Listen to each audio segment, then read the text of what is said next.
주 예수 그리스도 이름으로 하나님 말씀 증거하겠습니다. 출애굽기 27장 20절 제가 읽고 21절 같이 읽습니다. 출애굽기 27장 20절 너는 또 이스라엘 자손에게 명하여 감나무로 찧어낸 순결한 기름을 등불을 위하여 네게로 가져오게 하고 끊이지 말고 등불을 켜되 21절 같이 읽습니다. 아론과 그 아들들로 회막 안 증거궤 앞 휘장 밖에서 저녁부터 아침까지 항상 여호와 앞에 그 등불을 간감하게 하라. 이는 이스라엘 자손의 대대로 영원한 규례니라. 지금 성막에 대해서 계속해서 살펴보고 은혜를 받고 있습니다. 성막은 하나님께서 이스라엘 백성들에게 광야 생활 가운데서 지으라고 그 식양을 계시를 통해서 보여주시고 그 성막을 통해서 하나님께서 자기 백성과 함께 하시겠다고 약속하신 거룩한 초소입니다. 이것은 오늘날 우리 교회 참교회를 예표하면서 또한 주님의 보혈로 구속함을 받고 성령으로 이제 인을 친 성도의 몸 자체가 또한 성막이 성전이 된다고 하는 거 지금 계속해서 듣고 있습니다. 지금 여기에 등불을 끊이지 말고 켜놔라 그랬습니다. 여기에 20절에 보면 맨 마지막에 끊이지 말고 등불을 켜되 등불을 하루 24시간 내내 사실 켜라는 말처럼 보입니다만은 사실은 21절에 보면은 저녁부터 아침까지입니다. 저녁부터 아침까지 항상 여호와 앞에 그 등불을 간감하게 하라. 이 말은 그 간감이란 말은 이제 살피고 불이 꺼지지 않도록 이렇게 꺼지지 않도록 지키는 것을 말합니다. 이것은 이미 앞에 성막의 구조에서 그 성소 그리고 지성소 성막은 두 개의 방으로 되어 있는데 출입구가 동쪽에 있다고 하는 거 우리가 이미 이 구조를 통해서 여러 번 봤습니다. 그리고 동쪽으로 들어가서 서쪽을 향해서 가는데 그 성막의 그 두 개의 방 중에서 오른쪽에 있는 방이 바로 성소고 왼쪽에 있는 방, 그 안쪽에 들어가 있는 방이 지성소라고 하는 거 우리가 여러 번 들어서 알고 있습니다.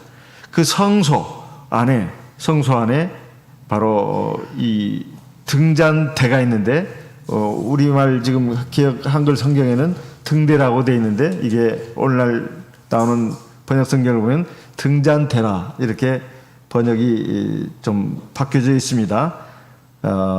그래서 출애굽기 25장의 31절 이하에 이미 우리가 등잔대에 대해서 살펴봤습니다. 그 등잔대에 그 불을 붙이라는 것입니다. 그러니까 사실 이것이 거의 이어지는 말씀이다. 이렇게 보시면 되겠습니다. 그러니까 성소 안에서 남쪽에는 이제 그 등잔대를 놓고 북쪽에는 진설병 떡상을 놓습니다. 그리고 이제 지성소 쪽으로 들어가는 그 휘장, 그 입구에다가는 분향단, 향단을 놓는다 이 말이에요. 향을 피운다는 거죠. 그리고 휘장을 열고 들어가면은 이제 지성소가 나오죠. 1년에 한 차례만 대제사장이 자기와 자기 이스라엘 온 백성의 죄를 위해서 이제 들어간다고 하는 거 우리가 많이 들어서 알고 있습니다. 그러면 이 성소 안에 있는 모든 그 기구들은 사실은 상징적인 뜻이 있다, 영적인 뜻이 있다는 것도 우리가 여러 번 들었습니다. 이미 들었다시피 성소 안에 지성소 입구에 바로 앞에 놓여져 있는 그 향단은 성도들의 기도를 상징한다 하는 것을 말씀드렸습니다. 그리고 떡상은 하나님의 말씀을 우리가 늘 먹어야 된다 하는 것을 우리가 얘기를 들었습니다. 그러면 이 등잔대의 불은 뭘 말하는 것이냐? 사실은 다 이중적인 뜻, 중첩적인 뜻이 다 들어 있습니다. 그래서 이 불이라고 하는 것은 우리가 성경에서 여러 번 확인했다시피 이것은 성령을 상징합니다. 성령을 상징한다 이 말이에요. 그러니까 사실 그 성막 그 내부는 말입니다. 내부는 이미 그 지붕이 네 겹의 그 천으로 휘장으로 이렇게 들여져 있기 때문에 천으로 들여져 있기 때문에 내부는 굉장히 끔끔하다 이 말이에요. 물론 낮에는 아마 그 성소의 그 입구를 열어놓은지 어쩐지는 잘 모르겠습니다만은 어쨌든 간에 낮에는 일단 빛이 그 성소의 입구에 그걸 열어놓고 아마 빛이 들어오게 하는지 어쩐지는 제가 잘 모르겠습니다. 그런데 어쨌든 그 부분에 있어서는 낮에는 왜 그럼 등불을 켜지 않는가? 빛이 들어오기 때문에 아마 그러지 않나 그렇게 생각이 됩니다. 밤에 켜놓으라는 거예요. 근데 밤이라고 하는데 항상이라고 말하고 있습니다. 그러니까 저녁 해질 때부터 다음날 아침 해가 바를 때까지 그 성막 안은 밤에는 굉장히 어두우니까 등불을 켜놔야 된다는 것입니다. 그 왜 등불을 왜 켜야 되는 것이냐? 그건 당연한 것이죠. 지성소 안에만 1년에 한 차례씩 들어가지 사실 이 성소 안에는 매일 아침 저녁으로 최소한 매일 아침 저녁으로는 들어오게 되어 있습니다. 그러니까 거기서 하는 일이 뭐냐면 바로 하나님께 사실상 제사 드리는 일 아니겠습니까? 그러려면은 그 내부가 밝아야 되죠. 꼭 아침에만 그 내부가 아침과 낮에만 밝아서 되는 것은 아니고 밤에도 항상 불이 켜져 있어야 된다 이런 말이에요. 이것은 바로 성령의 불이 항상 그 성소 안을 밝히고 있어야 된다 이런 말입니다. 사실 이 성소에서 하는 일은 우리가 오늘날 신약 시대로 말한다 같으면은 바로 하나님께 제사 드리는 것, 즉 예배 드리는 것을 말한다 이런 말입니다. 이것은 낮이나 밤이나 계속해서 이어져 가야 된다 이런 뜻을 갖고 있습니다. 히브리서 10장 25절 말씀을 읽어보겠습니다. 히브리서 10장 25절입니다. 히브리서 10장 25절 히브리서 10장 25절 같이 읽어보겠습니다. 모이기를 패하는 어떤 사람들의 습관과 같이 하지 말고 오직 권하여 그날이 가까움을 볼수록 더욱 그리하자. 이것은 주 예수님의 재림날, 즉 세상 끝날을 지금 염두에 두고 권면하는 말씀입니다. 모이기를 패하는 어떤 사람들의 습관, 이것은 성소, 하나님의 교회에 모이는 것, 즉 성소라고 하는 것은 하나님께 제사 드리기 위해서 모이는 처소입니다. 이것을 갖다가 서로 권해야 된다 이 말이에요. 그날이 가까울수록, 세상 끝날이 가까울수록, 주님의 재림이 가까울수록 더 그래야 된다는 거예요. 이것은 무엇을 또 암시하고 있냐면 세상 끝날이 가까울수록 교회에 모여서 예배드리는 것이 점점 어려워진다 하는 것을 암시하고 있습니다. 사실 지금 이 코로나 사태를 통해서도 우리가 지금 어느 정도 확인하고 있습니다만은 또 예배 시간을 통해서 말세의 징조에 대해서 여러 번 들었습니다. 이제 대환란기로 갈수록 사실상 교회 생활은 거의 불가능한 이제 상태로 가게 됩니다. 그럴 때 가서 참 믿음에 바로 서지 못한 심령들은 막 넘어진다고 말이에요. 그러니까 그 세상 끝날이 가까움이 올수록 우리가 하나님의 이 성소에 모이는 것을 더 열심히 해야 된다 이 말이에요. 그리고 사실 한 개인을 놓고 봐도 그렇습니다. 나이가 들어갈수록 교회 가까이 오시는 것이 좋다 이런 그 권유를 우리가 많이 듣지 않습니까? 왜냐하면 이제 나이가 들어갈수록 이제 체력적으로나 모든 면에서 참 힘들어집니다. 그래서 교회 나오기가 굉장히 어려워지는 거예요.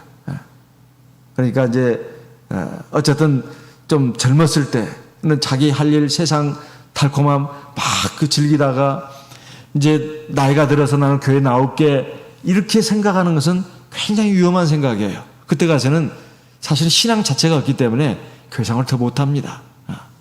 아무리 교회 가까이 살아도 교회 나오지를 못한다 이 말이에요.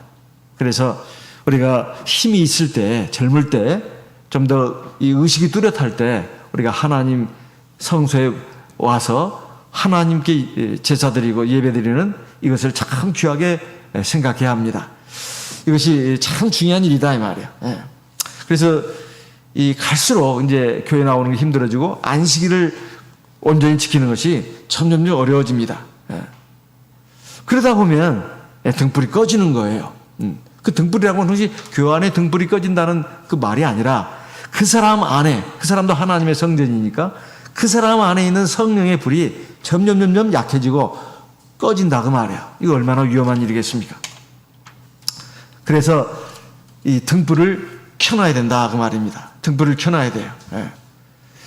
등불을 켜놓을 때 이제 그 안에서 우리가 그 떡상에 있는 떡도 먹을 수가 있고 또 기도도 이렇게 향도 피울 수가 있다 이 말입니다. 사실 구약 시대의 이 제사가 언제 이렇게 갑자기 예배로 바뀌었는가? 이것도 이제 우리가 연결점을 좀 찾을 필요가 있습니다. 히브리서 10장 1절 2절 말씀, 히브리서 10장 1절, 히브리서입니다. 10장 1절. 율법은 장차 오는 좋은 일의 그림자요 참 형상이 아니므로 해마다 늘 드리는 바 같은 제사로는 나오는 자들을 언제든지 온전케 할 수 없느니라. 구약의 제사에 대해서 지금 말씀하는 겁니다. 성막도 사실은 다 포함하는 것입니다. 2절. 그렇지 않으면 섬기는 자들이 단번에 정결케 되어 다시 죄를 깨닫는 일이 없으리니 어찌 드리는 일을 그치지 아니하였으리요. 5절 같이 읽습니다. 그러므로 세상에 임하실 때 가라사대 하나님이 제사와 예물을 원치 아니하시고 오직 나를 위하여 한 몸을 예비하셨도다. 이것은 하나님께서 하신 말씀입니다. 하나님께서 이렇게 하신 말씀인데요. 8절 위에 말씀하시기를 제사와 예물과 전제로 번제함과 속죄제는 원치도 아니하고 기뻐하지도 아니하신다 하셨고, 이것은 5절에 이미 구주 예수 그리스도를 통해서 이제 구약의 모든 제사를 완성하시겠다, 이것을 미리 말씀하셨다는 겁니다. 선지자를 통해서. 그래서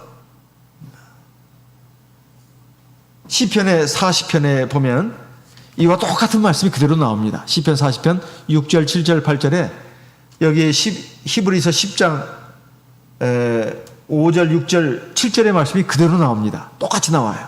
그러니까 이미 구약의 선지자를 통해서 예언하신 거예요. 시편 40편입니다. 40편 6절 7절 8절의 말씀을 지금 그 인용해가지고 히브리서 기자가 지금 히브리서에서 10장 5절에 가서 똑같이 지금 말씀하고 있는 거예요. 그 한 몸을 예비하셨다는 것은 바로 예수 그리스도를 예비하셨다는 거예요. 구약의 모든 제사를 예수님을 통해서 완성을 하겠다, 이런 말이에요. 그래서 8절에 가서 또 그 말씀을 또 반복을 하는데요. 제사와 예물과 전제로 번제함과 속죄제는 원치도 아니하고 기뻐하지도 아니하신다 하였고, 이는 다 율법을 따라 드리는 것이라. 이제 완전한 실체가 오는 것을 내다보면서 하나님이 이렇게 미리 선지자를 통해서 예언의 말씀으로 주셨다, 이런 말입니다. 9절에 후후에 말씀하시기를 보시옵소서 내가 하나님의 뜻을 행하러 왔나이다 하셨으니, 이것은 예수님을 말하는 것입니다. 그 첫 것을 폐하신 것은 둘째 것을 세우려 하십니다. 첫째 것은 바로 구약시대 성막과 제사제도를 말합니다. 이것을 이제 폐하고 이제 둘째 것, 즉 예수님을 통해서 구약의 모든 제사, 이걸 완성하시겠다는 거예요. 그리고 구약시대는 이제 어떤 장소적인 면에서의 그 성소 성막만 있었는데, 신약시대에 와서는 성도의 몸 자체가 바로 하나님의 성전이 된다는 거예요. 히브리서는 바로 그런 것도 지금 이렇게 다 또 우리에게 알려주고 있습니다. 그래서 12절에 보게 되면 오직 그리스도는 죄를 위하여 한 영원한 제사를 드리시고 하나님 우편에 앉으사. 한 영원한 제사를 드렸다는 것은 구약시대는 제사를 수없이 드려야 했어요. 최소한 아침에 저녁에 최소 하루에 2번은 드려야 했습니다. 그리고 무수한 제사들이 있었어요. 이것들을 다 그냥 우리 주 예수님께서 십자가에서 다 이루셨다는 것입니다. 그리고 하나님 보좌 우편에 앉으셨다는 거예요. 이것은 아직 하나님의 주 예수 그리스도의 구원 사역이 끝나지 않았다는 걸 말합니다. 예수님이 하나님이니까 바로 하나님 보좌에 앉으셔야 되는데 왜 하나님 보좌 우편에 앉으시냐 이 말이에요. 하나님의 사람 구원 사역이 아직 완성을 안 되셨다는 거예요. 완성했다는 것은 구약의 제사를 완성했다는 것입니다. 그래서 14절에 보시게 되면 저가 한 제물로 거룩하게 된 자들을 영원히 온전케 하셨느니라. 16절 같이 읽어보겠습니다. 주께서 가라사대 그날 후로는 저희와 세울 언약이 이것이라 하시고 내 법을 저희 마음에 두고 저희 생각에 기록하리라 하신 후에 이것은 구약시대에는 지성소 안에 하나님의 십계명이 있었습니다. 그런데 신약시대에는 이제 하나님의 십계명, 즉 말씀이 성도의 마음판에 새겨진다 이 말이에요. 그래서 성도의 몸이 바로 하나님의 성전이 된다는 것입니다. 그래서 18절에 이것을 사하셨은 즉 다시 죄를 위하여 제사 드릴 것이 없느니라. 구약의 제사를 이제는 더 이상 드리지 않는다는 뜻입니다. 그래서 신약시대에 와서 구약시대의 제사는 신약시대의 예배로 완성이 됐다. 이런 말씀입니다. 로마서 12장 1절 2절. 로마서 12장 1절 2절입니다.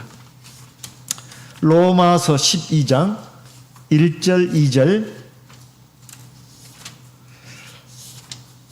제가 읽겠습니다. 그러므로 형제들아 내가 하나님의 모든 자비하심으로 너희를 권하노니 너희 몸을 하나님이 기뻐하시는 거룩한 산 제사로 드리라. 이는 너희의 드릴 영적 예배니라. 구약시대의 제사가 신약시대의 예배로 완성이 됐다는 것을 여기서 또 말씀하고 있습니다. 그러면 제물이 뭐냐? 바로 우리 몸이다 이 말이에요. 우리 몸. 우리 몸은 머리 끝에서 발끝까지 다 해당되는 것입니다. 이것을 하나님 앞에 제물로 드리는 거예요. 어떻게 해요?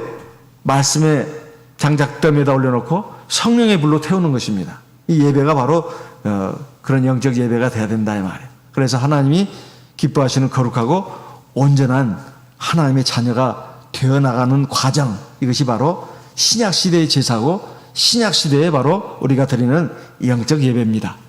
그래서 2절에 보면 너희는 이 세대를 본받지 말고 오직 마음을 새롭게 함으로 변화를 받아 하나님의 선하시고 기뻐하시고 온전하신 뜻이 무엇인지 분별하도록 하라. 그래서 이 성막, 구약시대 성막에 있어서 바로 거기에 있는 그 불이 굉장히 중요한데 불이 없으면 아무것도 할 수 없지 않습니까? 바로 성령의 불을 가리킨다 이런 말씀입니다. 이것이 없으면 사실은 이 안에 있는 뭡니까? 진설병, 떡을 먹을 수가 없어요. 영적으로 말하면 하나님의 말씀을 제대로 먹을 수가 없다는 거죠.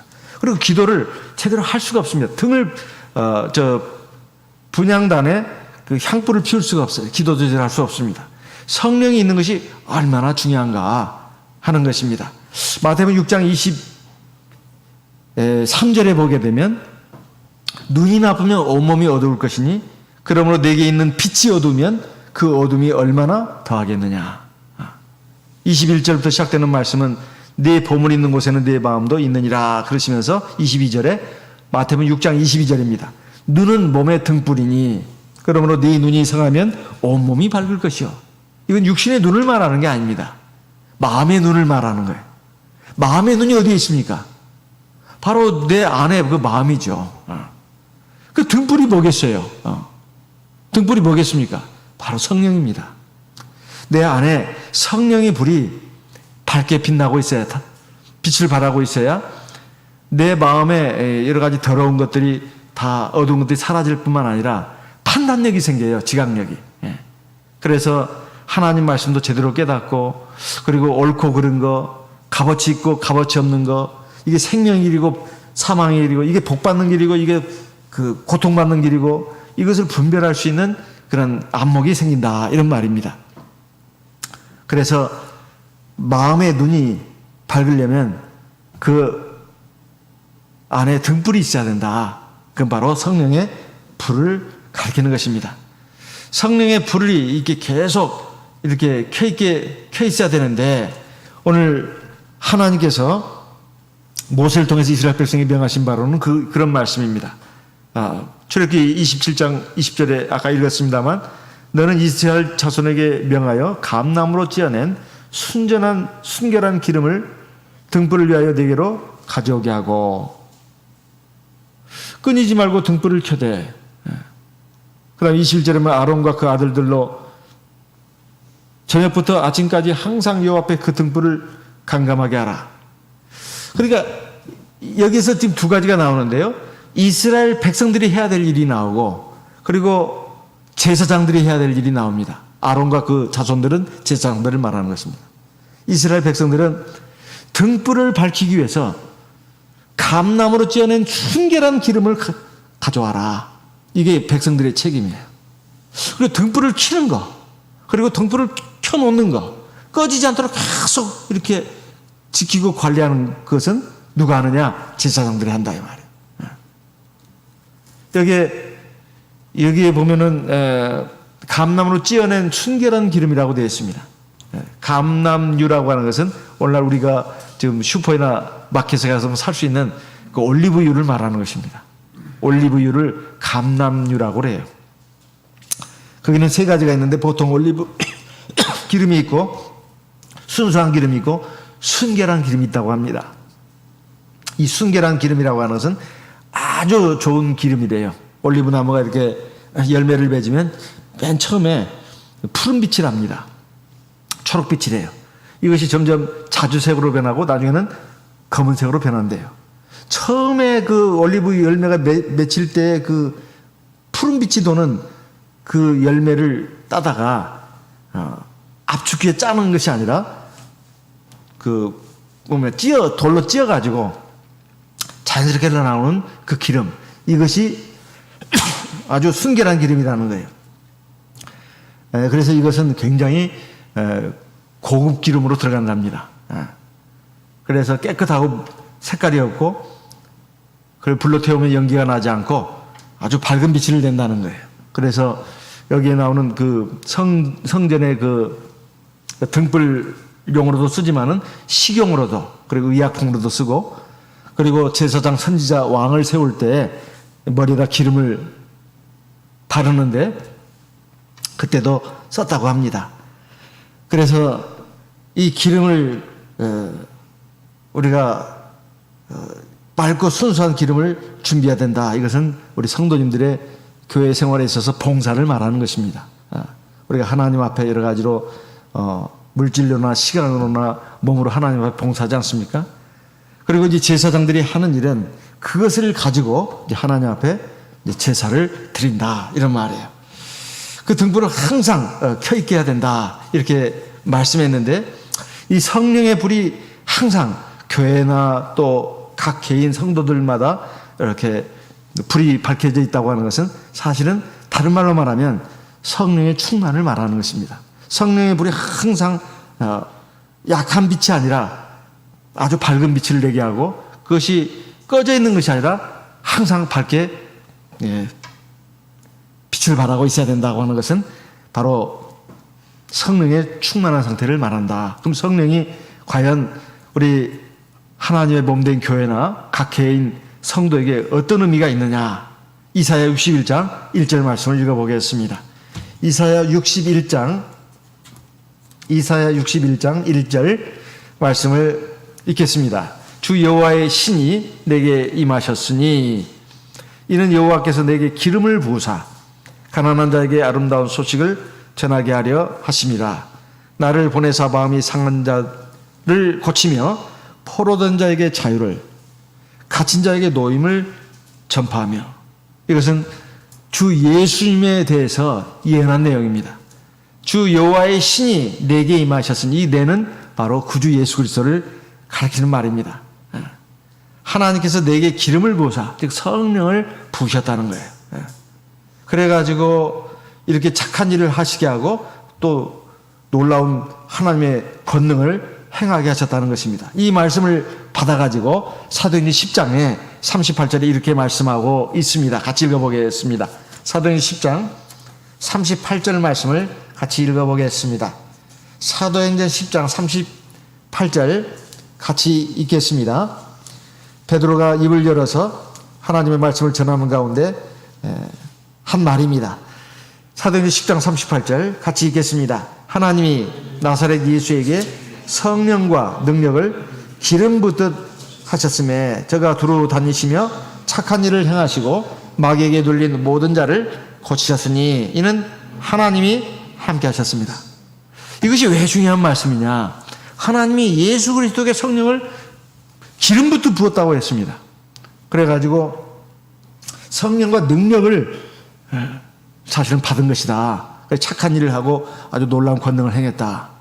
이것은 하나님이면서 하나님의 아들로, 하나님이면서 사람의 아들로 오신 예수님에 대해서 지금 말씀하는 것인데요. 오늘 우리에게도 해당되는 말씀입니다. 우리를 하나님의 아들로, 하나님의 자녀로 삼으시고 성령을 기름 붓듯이 부어주셨다 이 말이에요. 그럼 우리는 어떤 사람이 된다는 것입니까? 바로 우리도 주님처럼 그런 일을 할 수 있다는 거예요. 요한복음 14장 12절 말씀을 보겠습니다. 요한복음 14장입니다. 요한복음 14장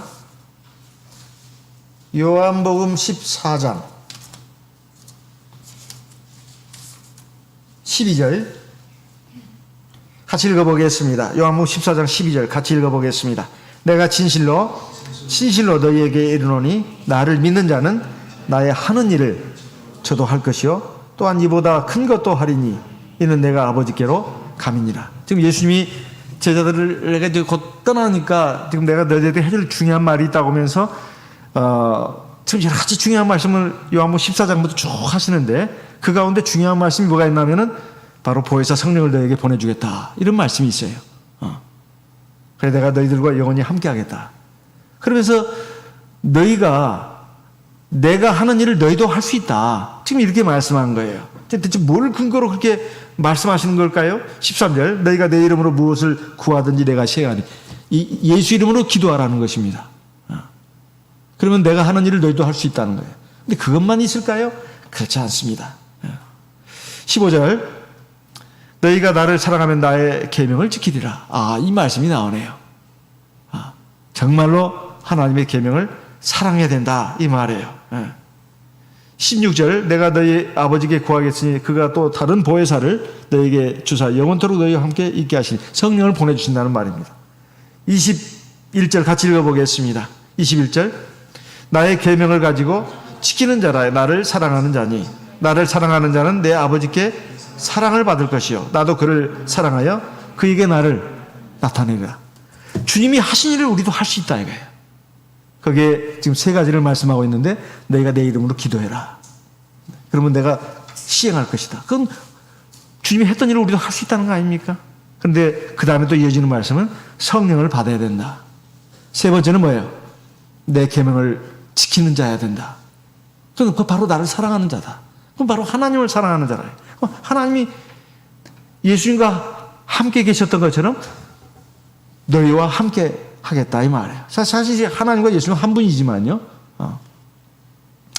그래서 우리가 사실 다 연약하고 부족한 사람들입니다.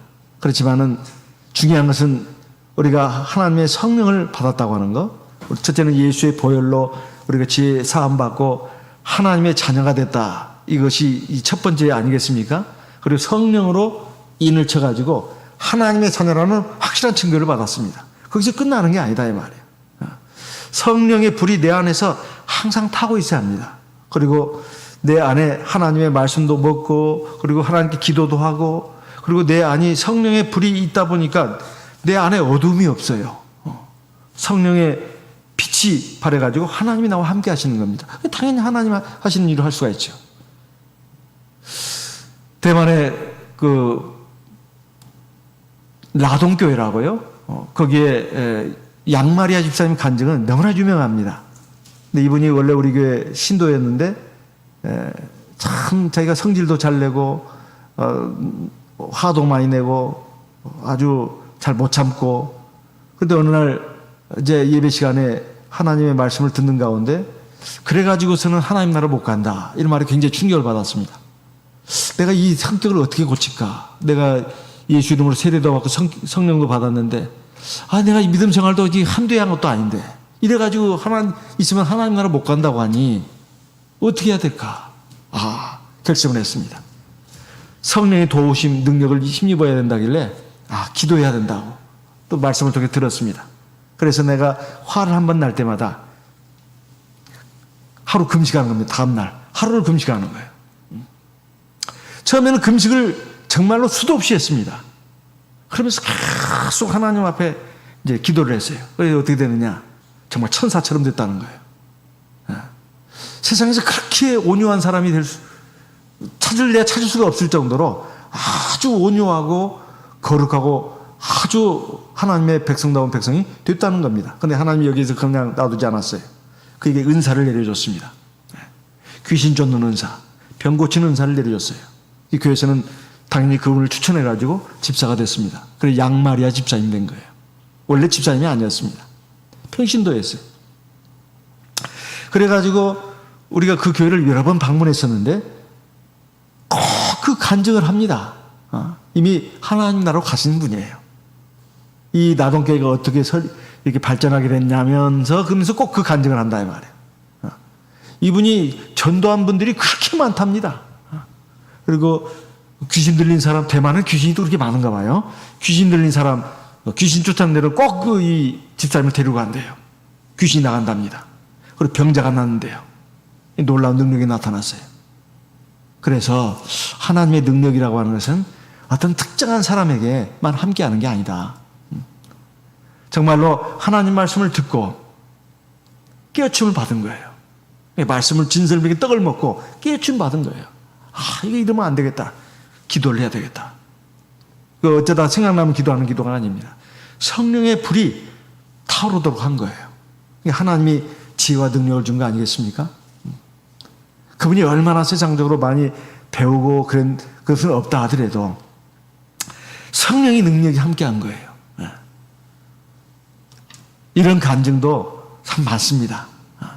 꼭 무슨 전도를 하고 귀신 쫓아내고 병 낫게 하고 이것뿐만이 아니고 내가 개인적으로 하나님 앞에 정말 하나님의 능력으로 지혜로 내가 힘차게 살아갈 수 있으려면 내 안에 성령의 불이 막 밝게 타올라야 된다 이 말이에요.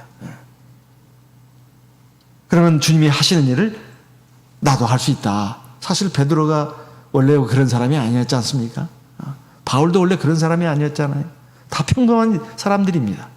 그렇지만 하나님의 능력을 권능을 행하게 된 것은 바로 주님께서 성령의 기름을 막 충만히 받아가지고 그렇게 하나님의 능력을 행하신 것처럼 우리도 마찬가지다 이런 말입니다. 사실 개인적으로도 우리 성도님들 각 개인적으로 보면 사실 우리가 매일매일 육신의 생활을 하고 이렇게 하다 보면 하루라도 기도도 안 하고 그냥 또 예배날 돼도 예배도 안 드리고 어쩌다 한번 드리고 이러다 보면 마음이 점점 어두워져 가게 되어 있습니다.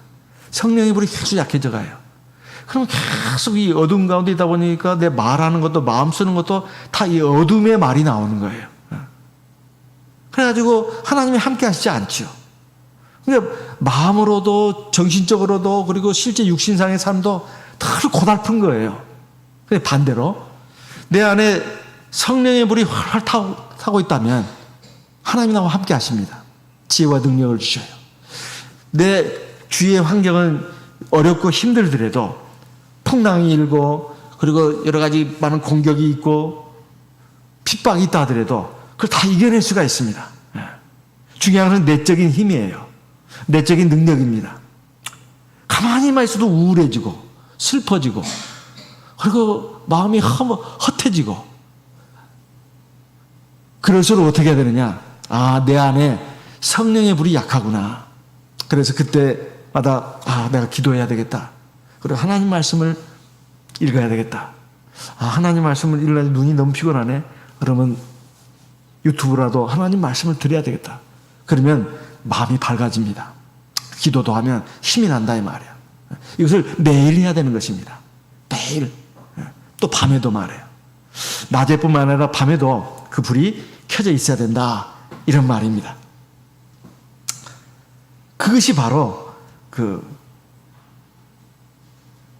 그 등불을 갖다가 밝히는 거예요. 등불이 켜져 있는 상태를 말합니다. 등불을 끄지 않고 이스라엘 자손이 끄지 않는 거, 밝혀놓는 거, 이건 이스라엘 자손의 대대로 지킬 규례라고 되어 있습니다. 대대로 지킬 규례라. 사실 예수님이 말씀하셨습니다. 내가 세상에 있는 동안에는 세상의 빛이라. 요한복음 9장 5절의 말씀입니다. 내가 세상에 있는 동안에는 세상의 빛이로라. 거기서 우리가 항상 주님은 빛이시다. 이 말에 대해서는 많이 들었습니다. 나는 세상의 빛이다. 주님의 말씀이 요한복음 9장 5절에 우리가 유념해야 할 말씀이 있습니다. 내가 세상에 있는 동안에는 세상의 빛이라. 그래서 육신으로 주님이 이 세상에 있는 걸 말합니다. 그러면서 마태복음 5장 14절에 보면 너희는 세상의 빛이라 이랬습니다. 너희는 바로 주님의 제자들이죠. 하나님의 자녀들입니다.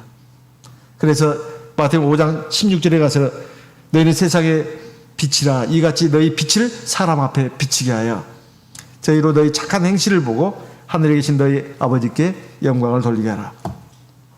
이제 주님은 육신은 우리가 볼 수가 없습니다. 성령이시기 때문에 지금 하나님 나라에 계십니다. 영적인 하나님 나라에 계시죠. 세상은 이 육신을 통해서 빛을 보여주신 그 주님을 더 이상 볼 수가 없습니다. 근데 보게 된 날은 세상 끝날 심판 날이에요. 그럼 세상 사람들이 볼 수 있는 건 누구냐? 바로 우리들입니다. 주님의 자녀들, 주의 성도들이에요. 세상 사람들이 육체로 계시는 주 예수는 볼 수는 없지만 우리 안에 있는 예수 그리스도를 우리의 삶을 통해서, 우리의 행위를 통해서 볼 수가 있다. 이런 말입니다. 오늘도 저와 우리 모든 성도님들 안에 성령이 계시기 때문에 세상 우리를 통해서 하나님을 볼 수가 있습니다. 예수 그리스도를 볼 수 있다 이 말이에요. 그래서 내 안에 빛이 밖으로 비치도록 해야 된다. 이것은 가정에서나 직장에서나 또는 학교에서 내 삶을 통해서 이 하나님의 영광의 빛이 비칠 수 있도록 해야 되겠다. 이런 말입니다. 사실 밤에 달이 없으면 깜깜하잖아요. 그죠? 밤에 달이 없으면 깜깜합니다. 밤엔 또 원래 그 해가 없으니까 깜깜한 것이지만은 그 달이라도 있어야 그 햇볕을 달이 받아가지고 비치는 거 아니에요. 달이 원래 빛을 내는 건 아니잖아요. 또 별이 있어야 되잖아요. 달과 별이 있으면 태양의 빛을 받아가지고 반사해가지고 우리에게 비춰주는 것입니다. 마찬가지로 우리가 태양은 아닙니다. 태양은 바로 하나님이시다 이 말이에요. 태양이신 예수 그리스도 그 하나님의 빛을 우리가 세상 사람들에게 전해줘야 할 사명이 있다. 그래서 주님이 너희는 세상의 빛이라 이렇게 말씀하신 겁니다. 우리가 우리는 이제 성경 말씀을 듣고 항상 깨닫고 더 이렇게 자라갑니다. 세상 사람들은 우리의 삶을 보고 하나님을 봅니다. 내가 하는 말, 행동을 보고 하나님 믿는 사람은 뭔가 다르네. 그리고 저 사람은 세상적으로 육신적으로 그렇게 대단한 사람은 아닌데 저 사람을 만나면 왠지 마음이 나도 편안해져. 그리고 기뻐, 즐거워. 그리고 행복해져. 이것은 내 안에 있는 그것이 밖으로 나가기 때문에 그렇습니다. 근데 내 자체가 늘 마음이 불안하고 괴롭고 힘들어요. 그러면 그 나갈 수가 없죠. 베드로전서 2장 9절 말씀을 보겠습니다. 베드로전서 2장 9절입니다. 베드로전서 2장 9절. 베드로전서 2장 9절 같이 읽겠습니다. 베드로전서 2장 9절입니다. 오직 너희는 택하신 족속이요 왕같은 제사장들이요 거룩한 나라요 그의 소유된 백성이니 이는 너희를 어두운 데서 불러내어 그의 기이한 빛에 들어가게 하신 자의 아름다운 덕을 선전하게 하려 하십니다. 신약시대 모든 성도님들은 다 하나님 앞에 제사장들이라. 그러면 하나님 앞에 먼저 제사를 잘 드려야 되는 게 의무입니다. 베드로전서 2장 5절에 나와 있죠. 그리고 또 하나 베드로전서 2장 9절에 바로 세상 많은 사람들에게 하나님의 구원의 빛, 생명의 빛, 은혜와 진리의 빛을 갖다가 비춰줘야 될 그 사명이 있다. 그런 말입니다. 엘리 제사장이 노년에 들어가지고 그 하나님의 일을 계속 하고 있었습니다만 하나님 말씀대로 하질 않았어요. 그래가지고 뭐 이스라엘 백성들도 다 마찬가지입니다. 참 다 이 죄악 가운데 우상 숭배 가운데에서 벗어나지를 못하고 있었어요. 그때 어떤 말씀이 있었나 하면은 사무엘상 3장입니다. 사무엘상 3장 1절. 아이 사무엘이 엘리 앞에서 여호와를 섬길 때에는 여호와의 말씀이 희귀하여 이상이 흔히 보이지 않았더라. 3절 같이 읽어보겠습니다. 하나님의 등불은 아직 꺼지지 아니하였으며 사무엘은 하나님의 궤에 있는 여호와의 전 안에 누웠더라. 여기 이제 사무엘 선지자가 지금 어린아이로서 성전에서 섬길 때 엘리 제사장은 물론이거니와 이스라엘 백성들이 다 이 죄악 가운데 하나님 말씀 따르지 않고 살고 있었어요. 그래서 하나님의 말씀이 아주 희귀하게, 희미하게 이렇게 돼 있었고 하나님의 역사가 굉장히 약했습니다.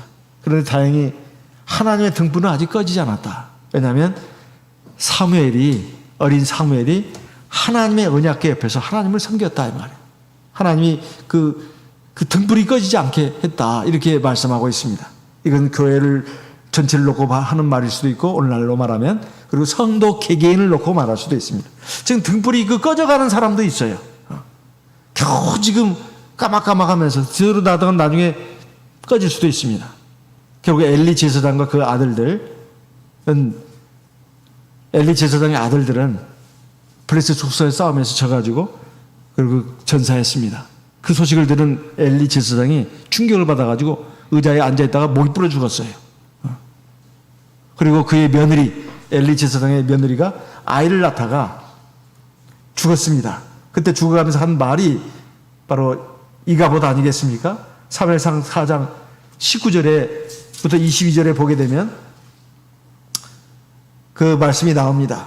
22절을 읽어보면 또 이르기를 하나님의 궤를 빼앗겼으므로 영광이 이스라엘에게서 떠났다 하는지라.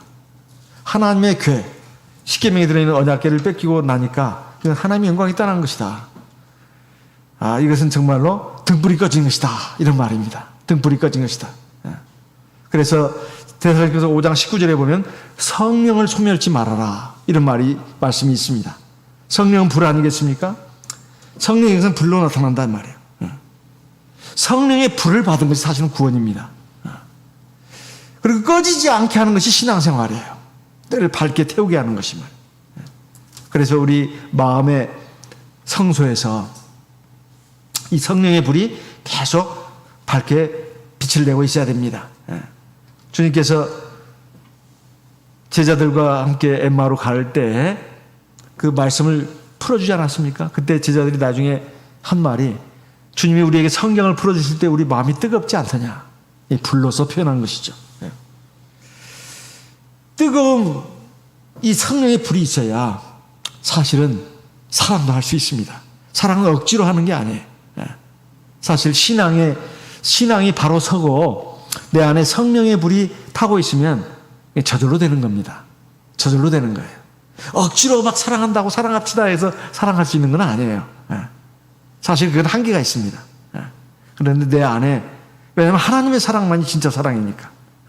근데 이 사람은 하나님의 사랑에 못 미치잖아요. 방법이 있는데 내 안에 성령의 불이 타오르게 하는 겁니다. 그러면 성령의 역사로 내가 하나님의 사랑을 깨닫게 되고 그것이 저절로 이렇게 흘러 넘친다 이 말이에요.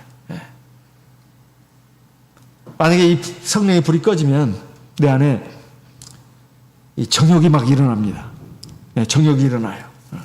그래서 부끄러운 일도 하게 됩니다. 그리고 나중에 참 하나님 앞에 내가 너무나 참 부끄러운 죄를 졌구나. 이런 그 자책감에 시달리는 그런 일도 하게 된다 이 말이에요. 이 성령의 불이 아주 희미하고 꺼지게 되면 마귀가 불화살을 날립니다. 마귀가 그 마음에다 불화살을 날린다 이 말이에요. 그래서 성령의 불이 꺼지지 않도록 해야 합니다. 예. 그럼 과거에도 현재에도 앞으로도 우리 하나님의 백성들이 영원히 지켜야 할 규례다. 이렇게 말씀하고 있습니다. 오늘 이 말씀을 우리가 들으면서 내가 하나님의 구원받은 백성인데 얼마 안 되는 인생을 살아가면서 매일 이렇게 그냥 맨날 하나님 앞에 예배드려야 되나, 맨날 기도해야 되나, 그 이유를 알아야 합니다. 우리는 하나님의 피조물입니다. 그리고 하나님의 자녀예요. 그리고 하나님, 생명이신 하나님, 빛이신 하나님을 떠나면 행복이 없어요. 그리고 생명이 없습니다. 평안이 없어요. 근데 빛이신 하나님, 생명이신 하나님이 내 안에 빛을 발하게 되면 하나님이 함께 하십니다. 그리고 지혜와 능력을 주시고 평안을 주시고 그리고 많은 하나님의 은혜를 받아 누리게 합니다. 이러한 길로 가기 위해서 우리가 근본을 붙잡는 하나님의 백성들이 되셔야 되겠습니다. 이 말씀 마음에 기억하고 우리 다 같이 기도하겠습니다. 나와 내 가정을 위해서 기도하고 우리 교회 여러 가지 어려움을 겪고 있는 우리 성도님들을 위해서도 기도하도록 하겠습니다. 그리고 이제 다음 달에 우리 교회도 영은회가 있습니다. 하나님 이번 영은회에도 하나님 함께 하셔서 하나님의 은혜로운 역사를 우리가 체험할 수 있는 그런 귀한 성회가 될 수 있도록 이끌어 주시옵소서. 다 같이 기도하겠습니다.